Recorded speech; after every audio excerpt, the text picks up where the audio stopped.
सब गोटे के प्रणाम करै छी। आइ एकटा चौड़चन के गीत सुना रहल छी, सब गोटे सुनै जइयो, केहन लागल से कहब। आई अबियो चौठी चान हमर अंगना, आई अबियो चौठी चान हमर अंगना, हमर अंगना है हमर अंगना, हमर अंगना है हमारे अंगना, आई अबियो चौठी चान हमर अंगना, आई अबियो चौठी चान हमर अंगना।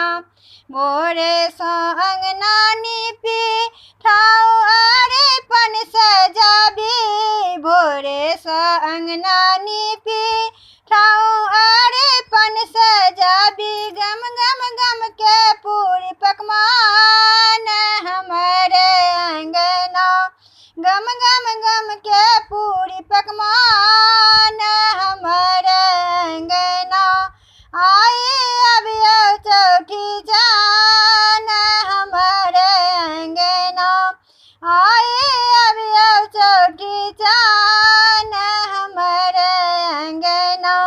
डाली डुमरा सँ लायब पूरी फाल सजायब, डाली डुमरा सँ लायब पूरी फाल सजायब, हम चढ़ायब फूल पान हमर अंगना, हम चढ़ायब फूल पान हमर अंगना, आई अबियो चौठी चान हमर अंगना, आई अबियो चौठी चान हमर अंगना।